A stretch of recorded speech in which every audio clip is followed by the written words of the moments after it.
Hello good morning. आज हम exercise 7.6 ख़त्म करेंगे और क्वेश्चन नंबर 19, 20, 17, 18, 16 और एग्ज़ाम्पल नंबर 22 हम डिस्कशन करेंगे, जिसमें एग्ज़ाम्पल नंबर 22 जो है सबसे ज़्यादा ख़तरनाक है और क्वेश्चन नंबर 18, ये क्वेश्चन नंबर 18 कई बार एग्ज़ाम में आ चुके हैं। ठीक है, और आज हम उन क्वेश्चनों का डिस्कशन करेंगे बाबू जिसमें ई के पावर एक्स हो, मतलब एक्सपोनेंशियल फंक्शन हो। ठीक है, आज हम उन क्वेश्चनों का डिस्कशन करेंगे जिसमें जिस फलन में शुरुआती में आता हो ई के पावर एक्स। फिर से, आज हम उन फंक्शनों का डिस्कशन करेंगे जिनकी शुरुआती में ई के पावर एक्स आता हो, जैसे क्वेश्चन नंबर 19 है, 20 है, 17, 18 है, 16 है, एग्जाम्पल नंबर 22 है। ठीक है, इसके लिए हम आपको एक फार्मूला बताए थे जब हम आपको स्टार्ट किए थे दोस्त, इंटीग्रेशन बाय पार्ट, मतलब एक्सरसाइज जब 7.6 स्टार्ट किए थे तो उस समय हम एक फार्मूला पढ़ाए थे कि अगर ई के पावर एक्स हो, ये हम बताए थे कि अगर ई के पावर एक्स हो और बक्सा में एक हो फलन और उसका ऐड किया गया हो अवकलन। फिर से सुनना, अगर ई के पावर एक्स हो, बक्सा में एक होना चाहिए फलन और उस फलन का होना चाहिए अवकलन। मतलब अगर एक राम है तो राम का अवकलन होना चाहिए, अगर सीता है तो एक सीता का अवकलन, मतलब अगर ये सीता है तो ये सीता का अवकलन है, अगर ये राम है तो ये राम का अवकलन है। ऐसे भी हो सकता है, राम इधर है, अगर इधर राम है तो इधर राम का अवकलन होगा।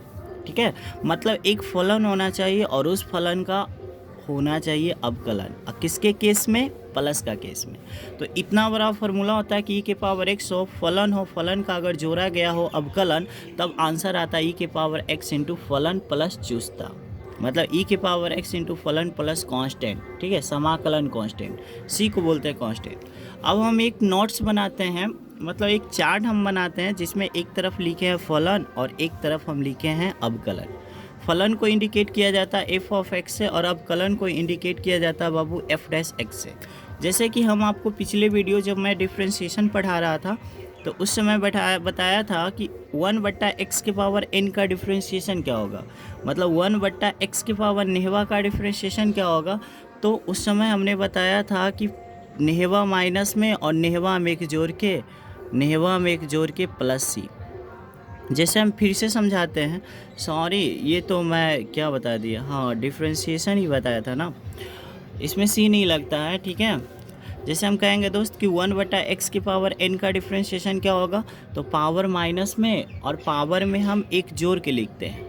जैसे कि एग्जांपल हम कहेंगे बाबू कि 1/x² का डिफ्रेंशिएशन बताओ, तो इसका डिफ्रेंशिएशन होगा पावर माइनस में देखो 2 है तो पावर माइनस में और पावर में एक जोड़ के 2 है तो 3। इस सवाल का उत्तर हो गया। ठीक है, जैसे कि हम आपसे पूछेंगे, जैसे कि हम आपको कहेंगे कि 1/x का अवकलन बताओ, तो आप क्या बोलोगे, पावर कितना है 1, तो आप कहोगे सर पावर माइनस में जाएगा और पावर में एक जोड़ के 1 है तो 2। ठीक है, इस सवाल का उत्तर है। अगला सवाल हम समझेंगे, अगर हम आपको कहेंगे बाबू कि बताओ कि 1/x² का अवकलन, तो पावर माइनस में पावर में एक जोड़ के। ठीक है, उसी तरह से अगर हम आपसे पूछेंगे कि 1/x+1 का होल स्क्वायर का अवकलन, अगर मैं आपसे पूछूंगा कि 1/x+1 का होल स्क्वायर का अवकलन, तो इसका भी सेम प्रोसेस है, पावर माइनस में लिखते हैं, पावर कितना है 2 माइनस में लिखेंगे और पावर में एक जोड़ के लिखते हैं। पावर में एक जोड़ने का मतलब है बब्बू, ये 2 है तो कितना 3 हो जाएगा इस सवाल का उत्तर। अगर आप इसको u/v पे भी तोड़ोगे कि u बाहर नीचा वाला को छोड़ेंगे, ऊपर वाला का डिफ्रेंशिएशन माइनस ऊपर वाला को छोड़ेंगे, नीचा वाला का डिफ्रेंशिएशन बटा नीचा वाला का स्क्वायर, मतलब u/v का भी अगर फार्मूला आप लगाओगे तो यही आएगा। ठीक है, अगला जैसे हम ऑब्जेक्टिव में पूछेंगे दोस्त कि 1/x+2 का होल क्यूब का अवकलन क्या होगा, तो आप बोलना कि पावर माइनस में होगा। देखो पावर माइनस में, जो पावर है वो पावर क्या माइनस में और पावर में एक जोड़ के, यानी x+3 है ना दोस्त, तो यहाँ पे कितना हो जाएगा 4। ठीक है, इसका मतलब आप सीख गए कि अगर इधर हो फलन, इस फलन का ये अवकलन है, फलन का अवकलन है, फलन का अवकलन है और ये फलन का अवकलन है, फलन का अवकलन है। ठीक है, तो हम क्वेश्चन स्टार्ट करते हैं, 1 मिनट। अब क्वेश्चन स्टार्ट करते हैं दोस्त। हम सबसे पहले क्वेश्चन नंबर 19 डिस्कशन करेंगे। ठीक है। उसके बाद हम क्वेश्चन नंबर 16 डिस्कशन करेंगे, उसके बाद हम 18 मतलब 16 और 19 हम अभी डिस्कशन करने वाले हैं। देखो कैसे, क्वेश्चन नंबर 19 में देखना दोस्त, आपके पास ये क्वेश्चन है, मतलब ई के पावर एक्स है 1/x। क्या आप मुझे बताना भाई, क्या आप इसको ऐसे लिख सकते हो? देखो 1/x लिख देंगे दोस्त, प्लस इस माइनस को ऊपर चढ़ा दो, माइनस, और बटा क्या है x+2। और बताओ, क्या आप खुद मुझे बताओ, क्या ये जो क्वेश्चन दिख रहा है इसको हम ऐसे लिख सकते हैं? आप कहोगे यस, क्योंकि प्लस माइनस फिर तो माइनस ही होगा ना। अब देख लो कौन सा फलन है कौन सा अवकलन है, देख लो आपके सामने है। देखो यहाँ पे पावर 1 है ना, तो हम बताए थे कि 1/x का अवकलन क्या होगा। देखो 1/x का अवकलन क्या होगा, पावर माइनस में और पावर में जोड़ के, 1 है तो 2, मतलब ये फलन है और इस फलन का ये क्या है, अवकलन है।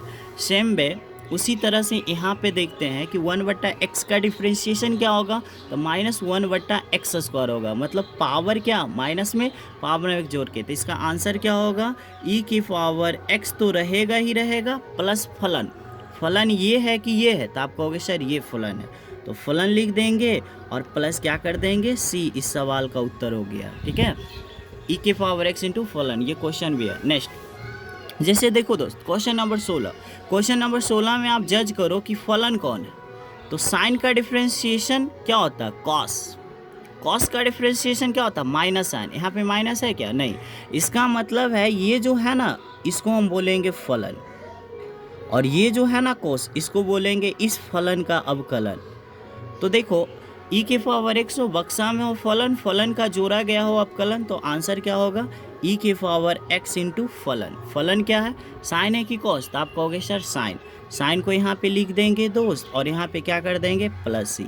मतलब इस तरह के सवाल में आपको देखना होता है कि एक फलन हो और एक अवकलन देखना होता है। आपको यहाँ तक कोई प्रॉब्लम, ये फलन है, फलन का अवकलन। ठीक है, तो क्वेश्चन नंबर हमने 16 डिस्कशन किया और 19, अब हम क्वेश्चन नंबर क्या करेंगे, 18 करेंगे। ठीक है, इसके लिए 1, इसको समझना दोस्त, ये हमारे आईएससी का एग्ज़ाम में लगभग 3 से 4 बार पूछे गए हैं ये सवाल। देखो कैसे बनाते हैं, सबका बनाने का अपना अपना स्टाइल होता है। ठीक है, हम कैसे बनाते हैं, देखो 1 प्लस है, साइन का फॉर्मूला होता है 2 sin x/2 into cos x/2।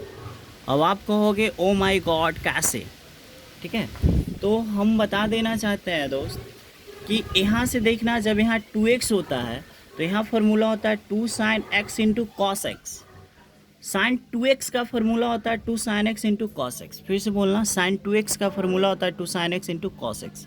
What यहाँ पे x है तो एंगल होगा x/2 x/2 होगा। ठीक है, नीचे देखना 1 प्लस कॉस का फार्मूला होता है दोस्त 2 cos² x/2। अगर आपको नहीं समझ में आया तो कोई बात नहीं है, ठीक है, टेंशन लेना नहीं है, फिर से सीखना। 1 है 1 प्लस साइन का फार्मूला होता है 2 sin x/2 into cos x/2, और 1 प्लस कॉस का फार्मूला होता है 2 cos²/2। कैसे होता है इस पे भी हम जिक्र करेंगे। अगर हमारे, अब यहाँ से देखना दोस्त, ये e की पावर x है, लिख दिए, पहले हम 1 में भागा देंगे, किससे भागा देंगे, 2 cos² x/2 से, फिर हम भागा देंगे दोस्त 2 sin x/2 into cos x/2 वटा भागा देंगे किससे, 2 cos² x/2 से, देंगे भागा। ठीक है, बगल में क्या है dx, यहाँ तक कोई प्रॉब्लम नहीं है।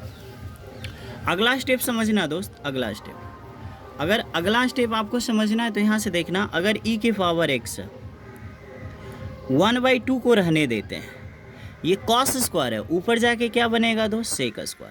ये तो आना चाहिए बाबू, ये तो एकदम पक्का आना चाहिए, क्योंकि cos² ऊपर जाएगा तो sec² बनेगा, क्यों, क्योंकि cos² का उल्टा sec² होता है। tan² ऊपर जाके cot² बनेगा, क्यों, क्योंकि tan² का उल्टा cot² होता है। अगर आपको ये नहीं आता है ना, तो आप मेरा इन्वर्स वाला वीडियो देखिए, उस इन्वर्स वाले वीडियो में हम ये बताए हैं कि sin x का formula 2 sin x into cos x होता है, कैसे होता है, आप मरते दम तक कभी नहीं भूल पाओगे।